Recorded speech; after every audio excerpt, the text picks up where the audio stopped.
O tratamento do transtorno do espectro autista e do transtorno de déficit de atenção com hiperatividade pode ser feito com o auxílio da cannabis medicinal? Seja muito bem-vindo ao Conversando sobre Saúde. Hoje, na série sobre cannabis medicinal, um médico que é especialista no assunto vai tirar as nossas dúvidas sobre esse tema. E se você gostar do conteúdo, aproveite, se inscreva no canal, deixe seu like, seu comentário e compartilhe esse vídeo. Vamos à entrevista.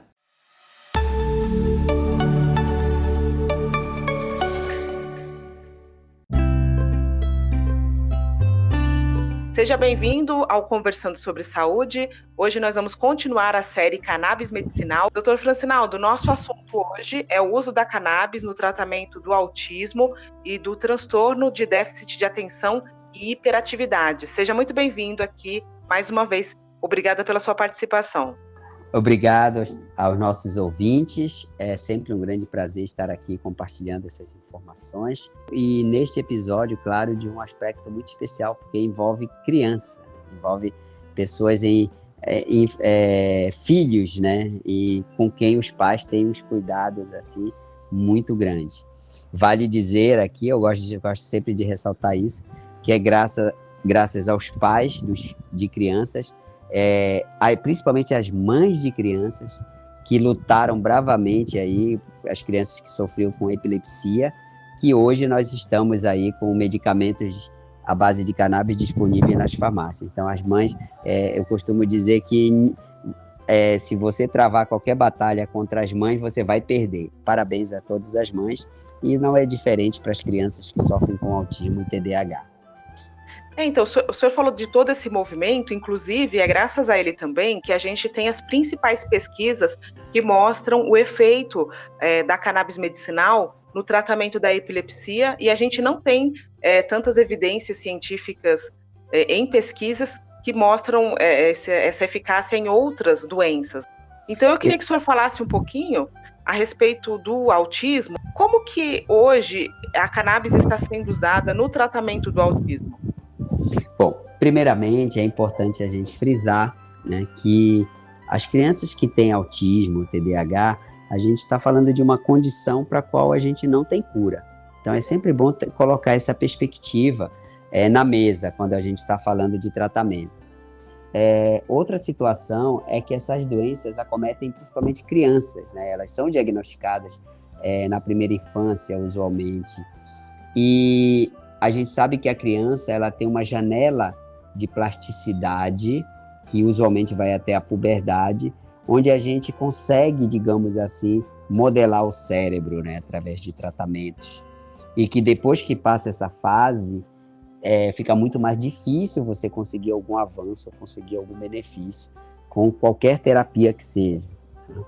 Então, diante dessas perspectivas e colocando também na mesa que são condições que afetam não só a criança, mas toda a família, porque toda a família se volta para o cuidado da criança que tem o transtorno do espectro autista ou o déficit de atenção. Então, a gente entende que a busca por tratamentos cada vez mais eficientes, cada vez com menos efeitos colaterais, ela é essencial, porque nós estamos lidando com as pessoas que serão adultas daqui a alguns anos, né? Então, é importantíssimo. Bom, dentro dessa perspectiva, os tratamentos convencionais, hoje, para as crianças que têm autismo e déficit de atenção, envolvem os medicamentos e as terapias comportamentais, principalmente, a associação dos dois. Porém, os medicamentos que existem hoje, eles são puramente sintomáticos. Então, eles tratam determinados aspectos da doença, sintomas, né?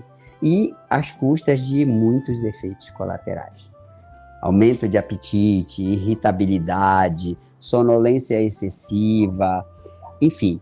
E então é nesse contexto que entra então o tratamentos à base de canabidiol, porque tem se conseguido resultados muito bons com o tratamento, no controle, por exemplo, da agitação, no controle da agressividade, na melhora do sono, na melhora da linguagem das crianças, né? Lembre-se que muitas crianças que têm autismo, elas não falam, elas regridem na linguagem, e também nas questões relacionadas ao aprendizado. E isso tem trazido grandes benefícios porque permite à criança melhorar com as terapias comportamentais, já que deixa a criança em condições de aprender com a terapia. Como o TEA não é uma doença, é um transtorno, né? Então o objetivo é lidar com a questão comportamental mesmo. Exatamente.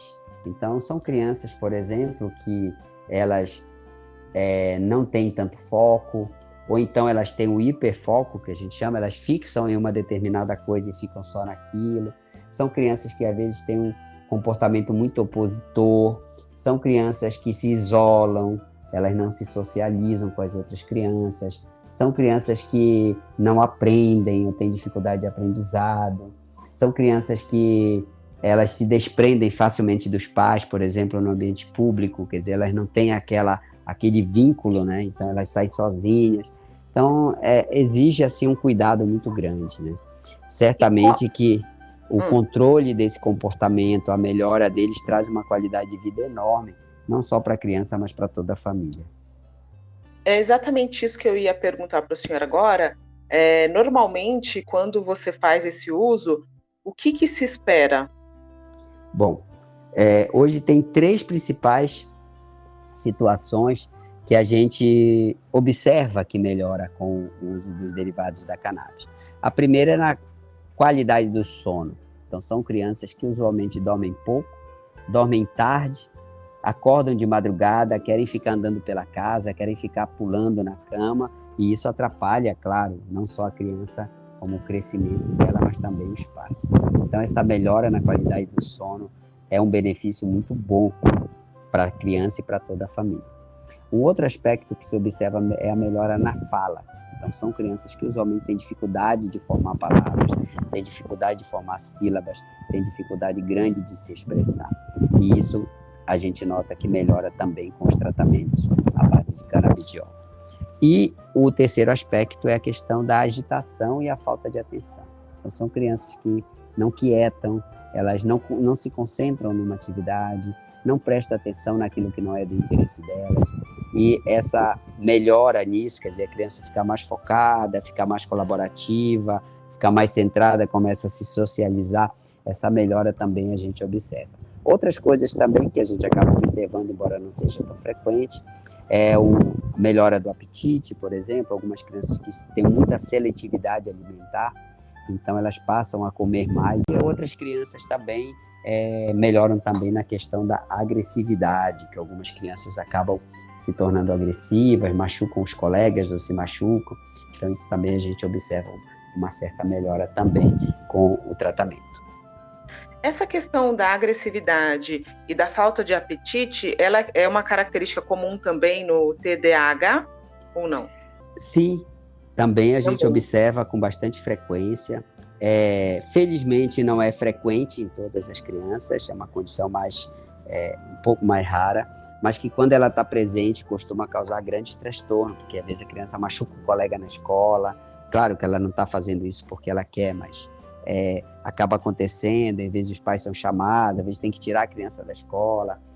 Enfim, às vezes no condomínio, né, na vizinhança, ou às vezes a própria criança mesmo se machuca, né? Então, são condições que trazem bastante incômodo, digamos assim, para a família. Mas observa-se, sim, tanto na criança com TDAH, né, que tem um transtorno de déficit de atenção, quanto em crianças com autismo. Então, o efeito é praticamente igual nos dois casos, né, doutor?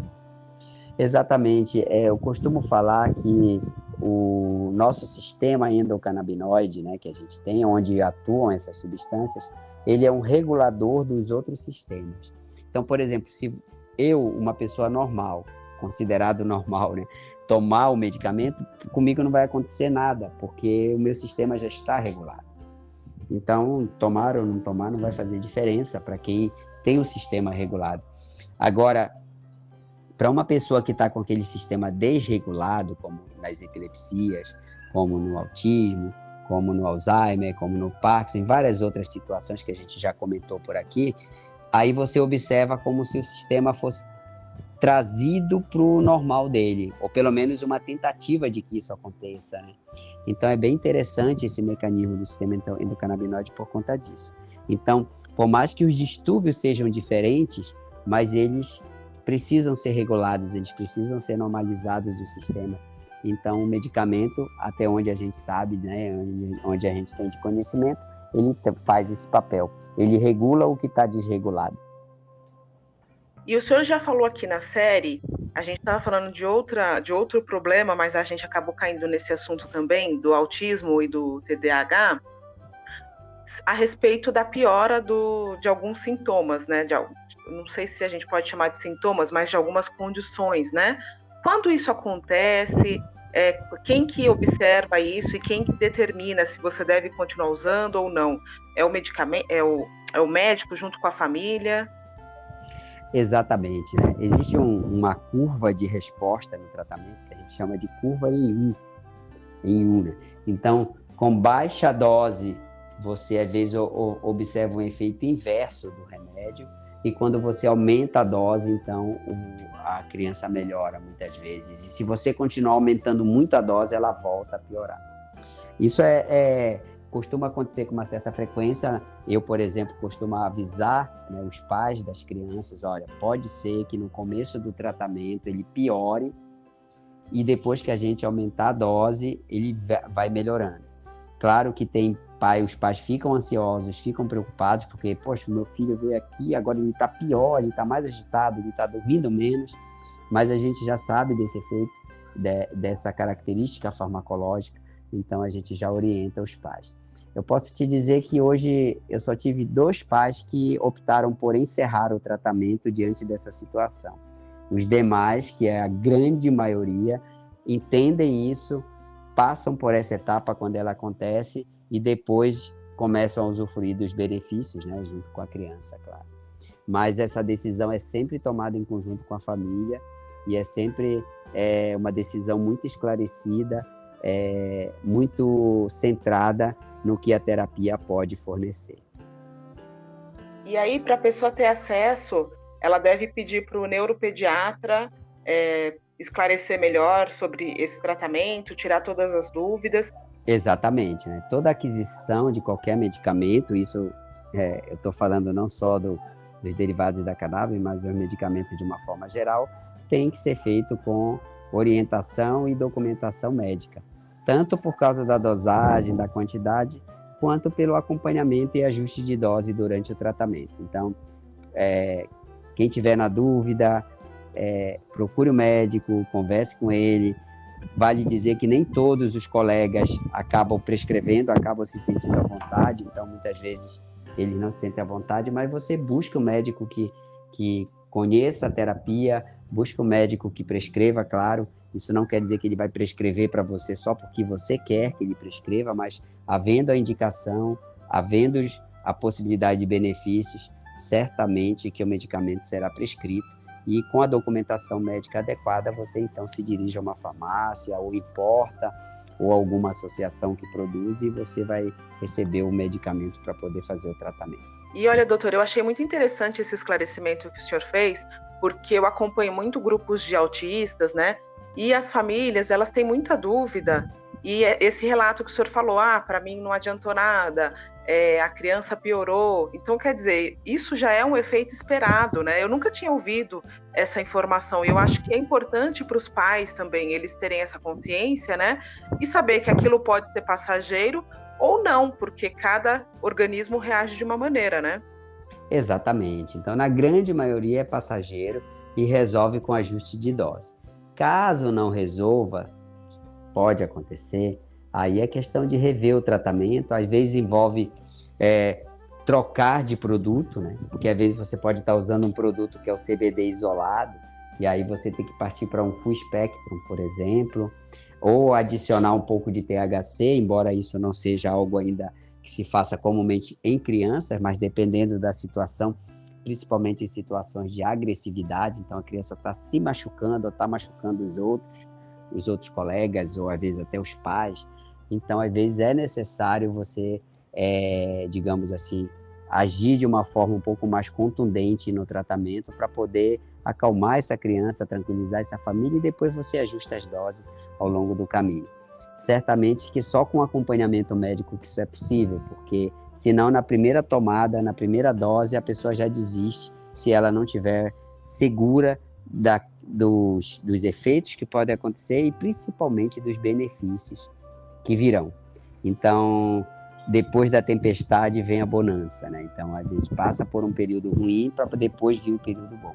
Mas, felizmente, isso é raro, assim, dentro da terapia, não é algo que se veja comumente, mas que quando acontece exige uma atenção especial de toda a equipe. Tá certo, então, doutor, eu agradeço muito. Essa foi a nossa última entrevista da série Cannabis Medicinal, né? São 4 episódios. Eu queria até convidar o pessoal que ainda não viu os outros episódios que entre no canal e assista, né? E eu queria agradecer muito, doutor, o senhor ter disponibilizado seu tempo para poder trazer aqui esses esclarecimentos. Eu é que agradeço a oportunidade, quero agradecer aí a todos os ouvintes, né, que despendem o seu tempo para estar coletando informações de qualidade, informação relevante, e o que a gente quer é que é exatamente isso, né? Levar informação para vocês para que vocês se sintam confortáveis com os tratamentos, com as novidades e com os avanços que a medicina traz para a gente. Um dos princípios que a gente segue muito é que a gente vai sempre oferecer o melhor para o nosso paciente.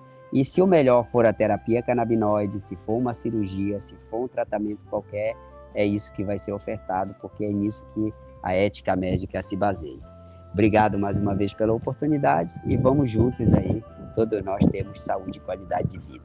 Eu vou deixar todos os dados do Dr. Francinaldo aqui na descrição do vídeo. Se você quiser conhecer mais o trabalho do doutor, entrar em contato com ele pelas redes sociais, é só você olhar na descrição do vídeo.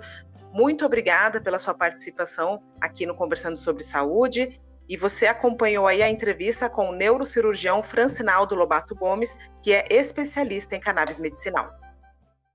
Eu espero que você tenha gostado do vídeo. Aproveite e me conta aqui nos comentários se você já usou a cannabis medicinal e qual foi a sua experiência. Se você ainda não é inscrito no canal, aproveite e já faça a sua inscrição, deixe seu like e compartilhe esse vídeo para que mais pessoas tenham acesso a essas informações. Muito obrigada pela sua companhia. Tchau, tchau!